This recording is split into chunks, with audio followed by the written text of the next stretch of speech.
So I'm here at the 1865. Do you want to just start by giving us a little bit of background on the venue? So the venue started as the Southampton Dockers Club in the 1970s, and no, it didn't. It started as a dance club in the 70s. Darts club. Darts club into Dockers Club, and then became the 1865 in 2013. It was set up by the chap next door who runs the rubber company. Paul Hooper. Yeah, turned it into an events venue. Mm. And then we came in and took over the management in 2016. So how, obviously, you know, it's a bit of a depressing situation at the moment, but how has the current situation affected you as a business, as a venue? Sort of quite catastrophic, really. We were going to have a monster year. This was going to be a really, really big year. We had some fabulous bookings, and things have been tough. Having to close the Talking Heads. This was the year where everything had come together. The hard work of the previous years. We were over the hump of closing the Talking Heads. This was going to be the real year it came together, and next year was looking like it was going to be bringing this venue to something near to its full capacity. It's a superb venue, and we really were getting what we are on national tour. Roses bringing some very, very good acts to Southampton who wouldn't come to Southampton if this venue wasn't here. Yeah, and so it's tragic, heartbreaking. See all the hard work just disappearing month by month as the lockdown went on, and then to come out of the lockdown, Richard, Clarissa, masses of work to find acts who would work in the much reduced capacity, which we had done, and we were looking forward to a very good November and December, and we had held numerous events which went very smoothly. We'd shown not only ourselves but the customers that they could come to a gig in a safe environment, and we'd shown promoters, agents that we could do it, and to suddenly have it all taken away again and also with the added thing of we do not know how long this is going to go on for. What do we do now? Do we rebook the stuff? Do we move it? We've got no guidelines at all. It's scary, isn't it? Because it's the unknown, and you don't quite know what to do at the moment. Obviously, as we're filming this, we're just going into the second lockdown, and it's hard to book anything in advance because you don't know if people are going to book anything in advance, or B, if anything's going to be open in time. Yeah. Especially with the second lockdown, like you've got the month now that we're going to be shut for. Yeah. We've got gigs that are supposed to happen right the other side of it. Yeah. During this lockdown, people probably lost faith in whether we'll be open by then again because of the rules. We might not be able to open, so is it worth them committing to buying a ticket? Yeah. How is, in terms of the gigs that you've had to cancel, how have you dealt with refunds and stuff? Because I know that's such a big deal for the venues at the moment. Not only are you not allowed to put on the gigs, you know, you're getting requests for refunds for gigs that you haven't been able to put on. How's it working? It's mostly handled through the ticket agencies. So anything that gets postponed, we reschedule. We contact the ticket agencies, who then contact the customers to say this is the new date. If you can make it, great. If not, then they'll process the refund. Haven't noticed too many refunds. I think people are happy to be patient. Yeah, in a way of support as well. A lot of people have said, just keep my ticket money if it doesn't go ahead, because we want to support the venue. And that's nice, isn't it? You know, as a music fan, I would say exactly the same thing. Just keep my money. Don't give it back. Even if you don't do the gig, just keep my money and survive. That's the thing. What's your capacity? What was your capacity before, and what is your capacity at now? We were 860, and now we're running around. Maximum we can do around about between 160 and 170. But I would say that we are running our events very properly. And that's the other thing. Your capacity, your technical capacity of 160, 170. is further reduced by the fact that, as you were saying earlier, you're doing different table plans for different gigs, you've got a different setup. The costs of running a gig for 160 are pretty much like running a gig for twice, almost 3 times the amount of audience, because we're having to do table service, extra staff, security-wise. To service that size audience, normally we wouldn't have anywhere near the amount of staff. So obviously the costings for each event have been much higher than they would normally be. Very rarely reach the 160 maximum capacity as well, because you can't mix 4 different parties to one table of 4. So you sometimes get a table of 1 sat at a table of 4. That's already 3 customers that you can't bring into the venue. So even your reduced capacity is being reduced even further by the way that things have to be run. And that's so hard to do, isn't it? You can't see it with the camera, but I was explaining it earlier on that each event has a different seating plan. We've been doing a different seating plan for each event to match the ticket sales, and trying to find out whether we've got 1s, 2s or 4s coming, or 6s even. And so we have these boxes and areas all marked out to make sure the tables are the correct distance, etc., etc.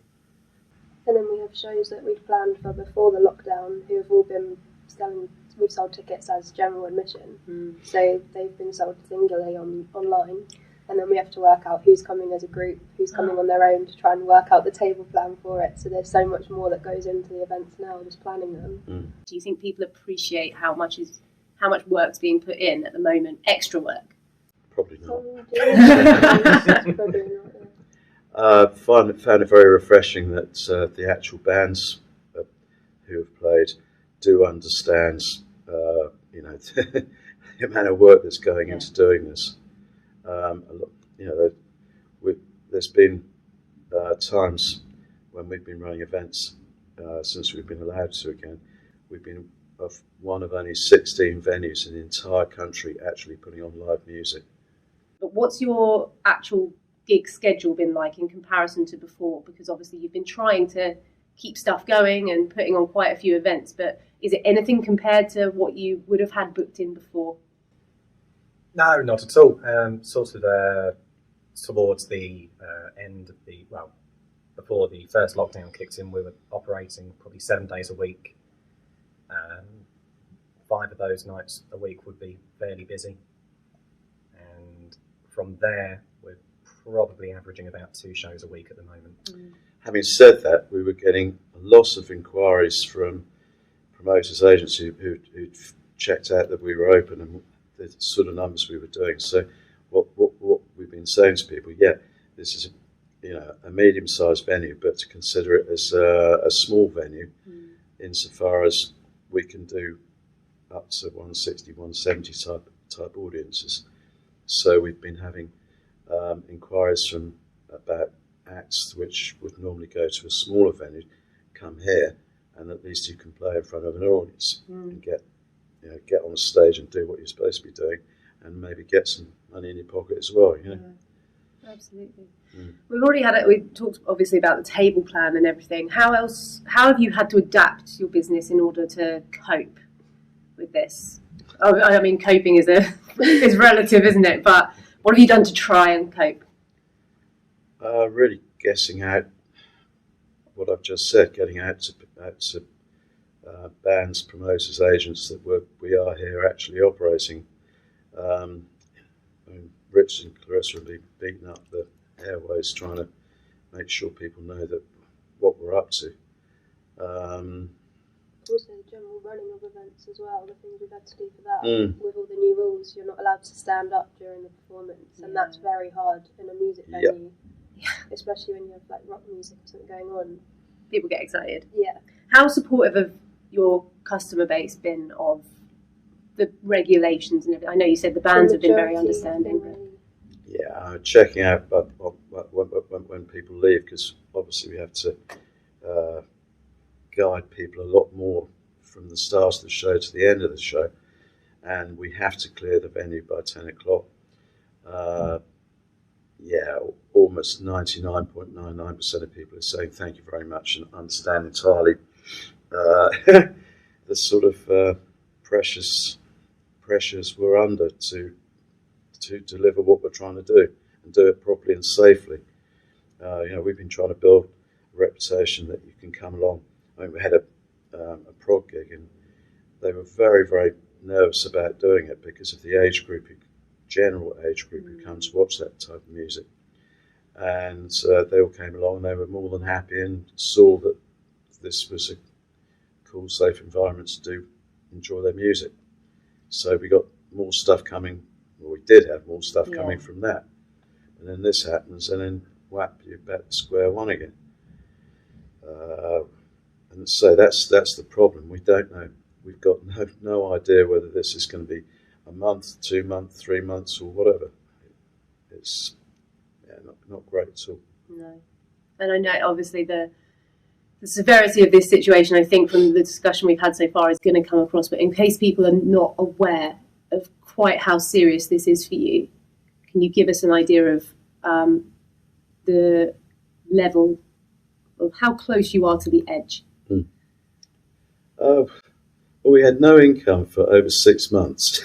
And, any business you try and run, and running a music venue is a hair-raising thing anyway. I mean, you don't come into doing this if you thinking you're going to get rich, because you're not. It's before any virus. The music venue industry was in big trouble. That's why the Independent Music Venue Trust was established, to make the governments aware that music venues were closing like ninepins, weren't they? They were just closing over the country before any virus, because it is such a hard thing to actually make financially stick, isn't it? We're not on the same level as theatres. We get hit with, well, we were VAT and on our ticket sales, and we weren't getting the help. Music venues were not getting the help that the theatre sector was, for instance. It's very, very easy to lose money doing this as well. You only have to make a couple of bad bookings, and you can lose quite large 5-figure amounts, even on this scale. When you go up to, it's all relevant to the size of the venue and the size of the bands you're booking, but and smaller venues, even when they with the scale of size, they haven't got even when they have a sellout show, they're not taking enough money to make it cover the losses they get from shows that don't sell so well. It's a very, very difficult industry to make work financially. Do you think that it's coming away from the crisis at the moment, but moving more onto why it's so difficult to make it work in this industry, regardless of a pandemic? Do you think that things like streaming and the amount of access that people have to music online affects that, because people don't have to come out to see live music anymore? No, it's not. Not at all. I think people, especially customers, the majority of our customers would agree with that as well, and I don't think streaming would put them off coming to a live gig. It's sort of just like a temporary keep it going for them. Access it at home rather than because there's nothing that compares to it, is there? Having said that, it has become harder and harder to drag people out to watch music, and things like the head spend at gigs has gone down and down over the years. People don't spend as much as they did when they come to gigs, and we rely on the bar tape to very much to prop up shows sometimes, and to run the venue and deal with the costs that we have. Yeah, of course. The live music sector was in serious trouble when the Music Venues Trust got started. You can understand that the position they were in, that they hadn't just popped up, because they had already been leaning on the government heavily and getting it nationally aware through the newspapers and stuff, and that grassroots music venues were in deep shit. Yeah. We have been. It's just really... They've been relentless though, trying to help, haven't they? They've done such a good job, haven't they? It's not been appreciated how much ourselves and other venues in this city and in other places all over the country actually bring people in to the area and stay in hotels, use bars, restaurants when they come to watch gigs. And we're doing it like 52 weeks of the year. The councils and stuff sort of get all excited about an event, be it a festival or a show or something that'll go on for a couple of days. Oh, it's going to bring all these people to Southampton.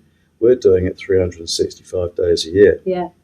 And that is such a good point to make because, like you say, the music industry isn't just about the music industry. It extends into so many other different areas when you're looking at travel companies for tour buses and stuff like that, hotels, local businesses that are getting more business from people that are being brought to an area by the music industry.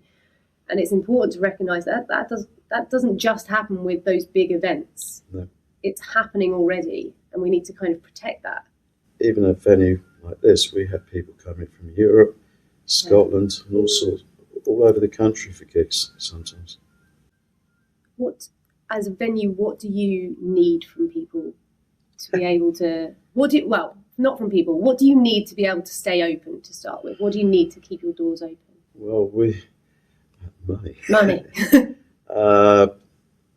The government announced a 1.6 billion bailout to see music venues and the arts through this pandemic up until March. And they gave the money to the Arts Council to distribute the money. And for whatever reason, the Arts Council decided we didn't get any. So had we received the money that other people had got, we would be okay. I mean, they are absolutely safe now. They can last 6 months. We didn't get a penny. So we're not. No. So we've been forced for the first time ever to launch a crowdfunding scheme, which I find extremely difficult, I would anyway, asking people for money, but especially in the present times when so many people are suffering. But we have got no other choice. The Music Venue Trust said, you've got to do it now because for whatever reason, the Arts Council has decided you're not worth funding. So we've launched a crowdfunding initiative, and people have been really good. I'm just so chuffed with it and grateful. And also the Music Venue Trust are absolutely, because we are now one of only 42 venues that didn't receive any nationally, that didn't receive help. We've been flagged as in the red sector of at risk, and the Music Venue Trust, Mark David, who's a hero to us all, has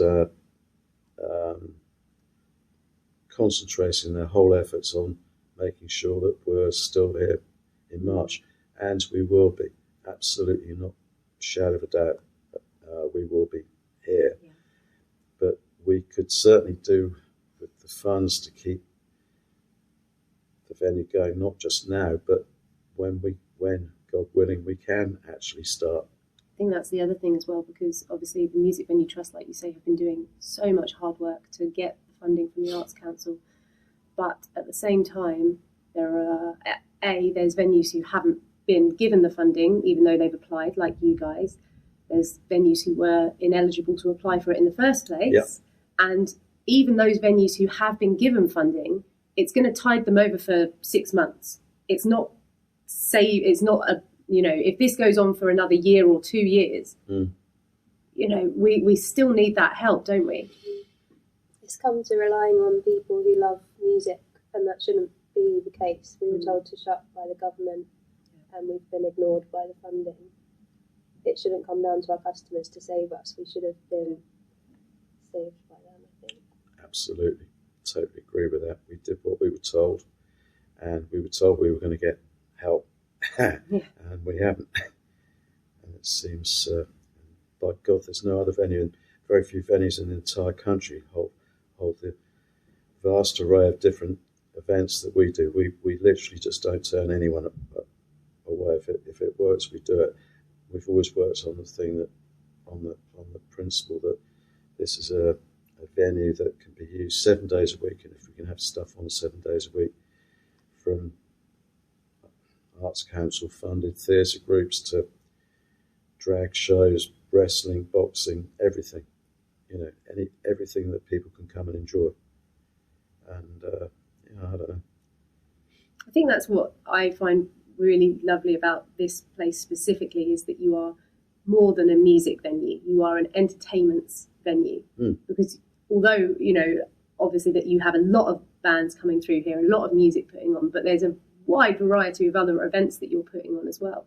So almost more important than just the music industry, because it's those other industries that you're hitting as well. If I could stick wheels on it, I'd move it around. Yeah, maybe we should. That'd be lovely. The 1865 on tour. Goodness. Apart from donating, obviously, to your crowdfunder, which I'll put the links to in the video, how could people help you otherwise? Is there anything that people can do to help? If they feel safe, which we are doing everything we can do to run the event safely, so we hope they would just come into a show and supporting it that way, buying a ticket. Yeah, when we can do stuff again, come support what we're doing. Keep and watch. Please sign up to our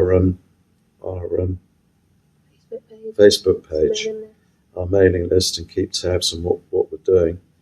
And if you feel inclined, and I hope people do, to feel strongly enough about it, contact your MPs, the Echo. The Echo's been fabulous, been very supportive.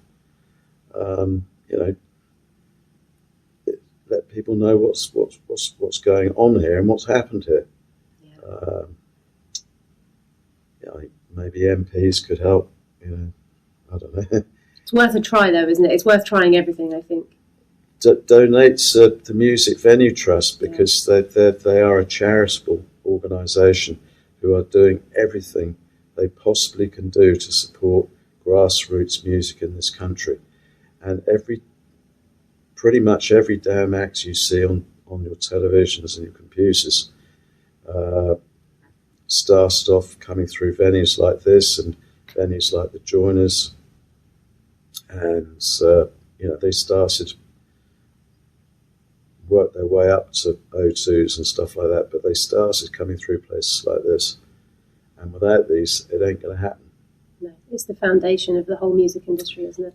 When you come to see a gig, when you come to see an artist, it's when they can't hide. You're seeing what you can do, anything you want. You could even make me sound good in the studio. But it's when they get on a stage, you actually see what they can do. It's whether they've got it or not. And it's whether they can, the excitement. We had a band on Saturday, and even people sat down and were like riveted by his performance, their performance. And that is what you get from coming to see a band. Anyone who hasn't come to a live show, they should do it, even if they come just once. But once they'll come again. Yeah, absolutely. It's an experience that you cannot get from watching something on a screen. Well, I think that's covered pretty much everything that I wanted to cover, if that's okay with you guys. I've got one more thing to do that I'm doing with all the bands that I'm interviewing and venues that I'm interviewing. And it's just something a little bit fun at the end of the interview, because it's quite depressing at the moment, isn't it? I know. So basically, it's a 2-minute challenge. Answer however many questions you can answer in 2 minutes. Okay. Are you up for it? Yeah. I need a phone with a timer on it. That's the only thing, if you've got a phone. Rich is good at answering questions.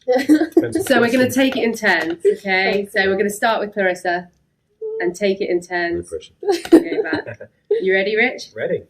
Who's your favourite band? Oh God, start off with that one. Oh, I might as well end the timer now. I'm not going to be able to choose. Pass? Okay. Who's the biggest band you've had come in this venue? I would say that, yeah, it's your turn. It's your turn. My turn. Yeah. Probably Snow Patrol. Oh, excellent. What's the best gig you've ever been to? Grateful Dead. That's Rich's turn, but I'll take it. In general, probably Queen and Paul Rogers at the O2. How many followers do you have on Instagram? On our one? Yeah. About 3,000, I think. I should know that. Who's your favourite member of staff? Me. Yeah. He's not a loud favourite. But we're not staff. There are, I've gotten staff. Family. We're all of this, together. Can you describe the venue in 3 words? Eclectic. That's read that one. Eclectic. Atmospheric and awesome. Who's your favourite singer? No, sorry. You answer that. I don't have favourites. There's too many to choose Depends from. on what mood I'm in. Yeah. Who's your favourite guitarist? Mark Knopfler. How do you answer these things? Can you dance? Can I dance? Yeah. I can try. Do you mean right now? No, it's just a yes or no. I thought I'd give you an easy one. Who's your most argumentative member of staff, family? Who's your favourite fan as a customer who comes in?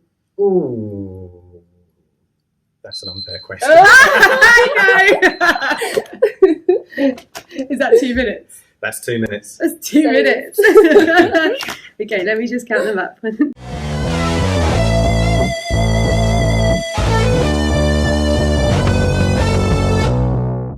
Solid effort. Solid effort. But they're hard questions, aren't they? Mm. I just, when people say what's your favourite band, I just think, how panic. can you have a favourite? I know. So hard. So hard. Well, thank you so very much for Thank you. talking to me, and I hope that this project can get your crowdfunder to a few more people that might not see it, and hopefully get you some more donations on it. Yeah, So- I hope people donate to the Music Venue Trust Yes, as well. absolutely. So thank you so much to the 1865. Thank you very much for being here with me, guys. Thank you very much. Thank you.